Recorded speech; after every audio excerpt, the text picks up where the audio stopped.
Sa mga nagtitipid naman pero gustong mag-swimming sa White Sand Beach, pwede ninyong pasyalan ng Anda Bohol. Ang buhangin daw doon sing puti at sing pino raw ng nasa Boracay. Malaboracay rin daw ang beach sa Santa Maria, Davao del Sur. Pwede pang mag-camping sa Dalampasigan. Makipasyal Pilipinas tayo kay Jennifer Solis. Isa na yata ang Boracay sa pinakamatataong isla sa bansa, lalo na ngayong panahon ng bakasyon. Kaya ang ilang bakasyonista, naghahanap na lang ng alternatibong lugar kung saan halos pareho lang daw na ma-experience ang ganda ng Boracay.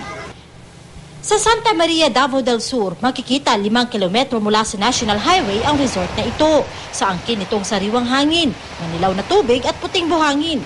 Talaga namang parang nasa Boracay ka na rin. Ang kaibahan lang daw, mas abot kaya ang singil sa mga cottage.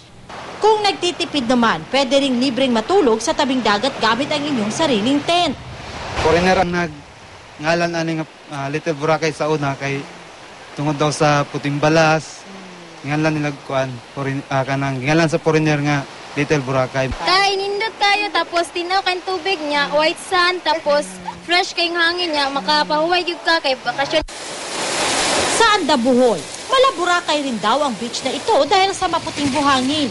Bukod sa swimming, pwede rin mag-volleyball sa malawak na beach. O kaya naman, magbasa ng libro sa ilalim ng mga puno. Paalala lang ng mga otoridad sa publiko, mag-ingat sa pagnangoy sa dagat para hindi mauwi sa disgrasya ang masayang bakasyon. Jennifer Solis, Nagbabalita, Pilipinas.